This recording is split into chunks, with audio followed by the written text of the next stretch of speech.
Hi, welcome to my channel. My name's Barry. I'm a musician, songwriter, podcaster, and general maker of things.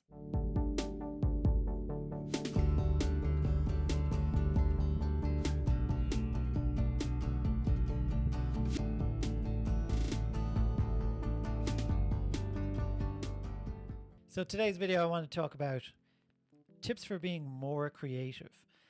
Tip number 1, go for a walk. So this sounds really trite. Whenever you hear somebody say, go outdoors, man, and go for a walk, and it'll clear everything up and you'll suddenly be more creative. But it's true. I think changing your position in that wherever you do your creative work, when you take a break from that space, it automatically lets your mind flow to whatever is passing by you as you pass through preferably nature, trees, woodlands. And as your mind wanders, it loosens up. Alternatively, just getting up off your chair, stretching, go look out the window. Anything that gets you up and moving and gets your body going a little bit. Tip number 2, journaling / morning pages.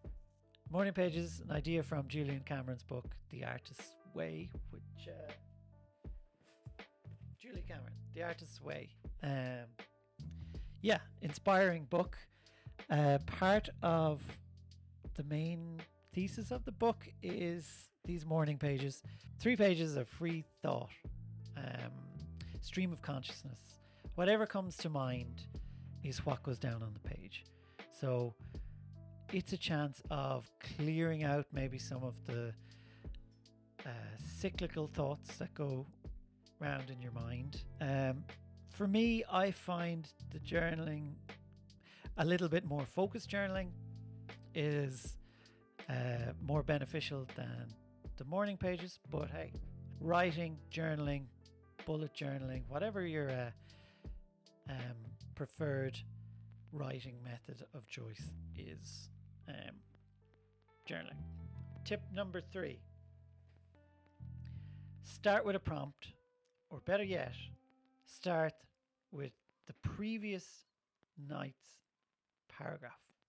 So I got this idea from Ernest Hemingway. When he finished writing, he would usually be in a good flow. So the particular part he was writing was on a very thought through moment. So what he would do is he would leave while the flow was good, so that when he was coming back to it the next day, he could pick up from the momentum that he had already gathered from the previous night. So this might be akin to quit while you're ahead, but I think to get up while you're in mid-thought rather than producing something from scratch. So blank page is never a good idea. Brainstorm. And I really like the idea in Succession, that TV show Succession, when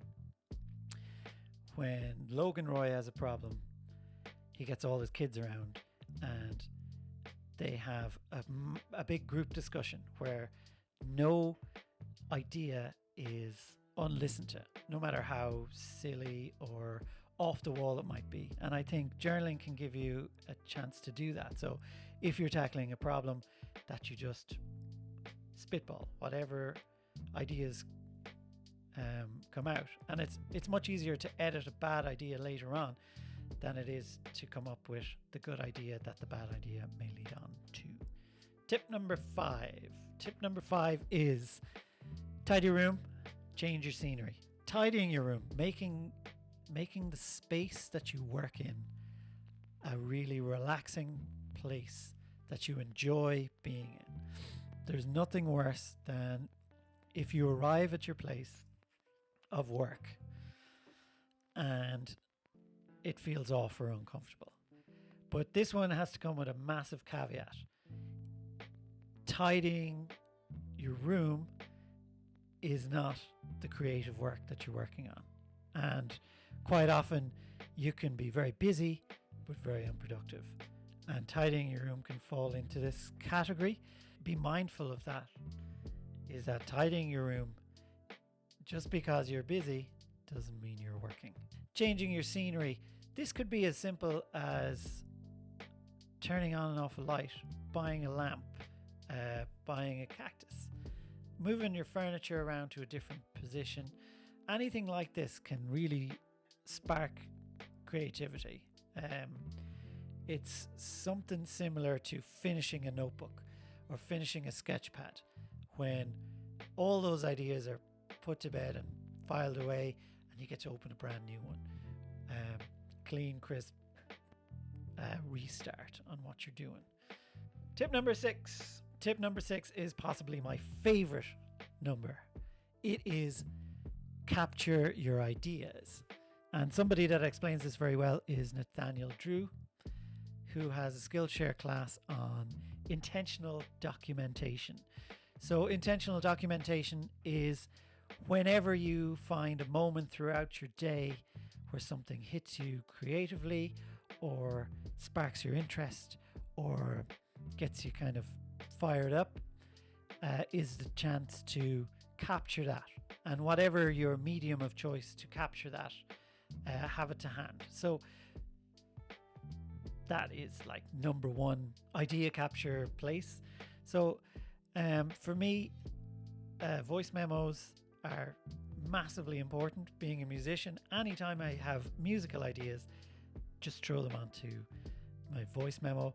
I also take audio journals when I'm out in the car, when I'm taking a walk around, and stream of consciousness stuff.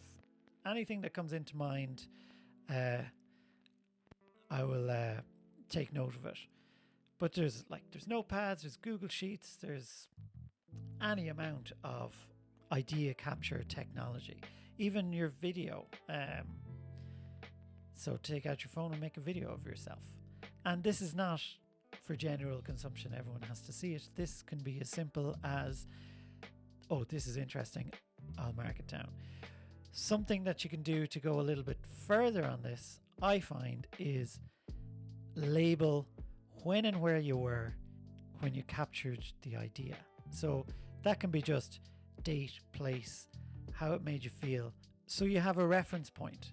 And a level further from this, and if you really want to nerd out on this stuff, Tiago Forte has developed this system called the second brain, which is an idea that all your topic capture, all your idea capture can be filtered down and repurposed into content for you to share your ideas with other people. So it can go from a voice memo to a session in your DAW to a fully produced song, and all those steps along the way can be interesting to somebody if you can share them in the right way. So the importance of capturing an idea and making a note and sharing those ideas, massive. Absolutely my favorite one. Number 6, capture your ideas. Number 7, remember that creativity is non-linear. This one is a little bit more abstract. Obviously, what do I mean? Creativity does not have to be specifically about what you consider to be creative. And what I mean by that is, if you feel that you can't draw a picture, that doesn't mean you're not a creative person.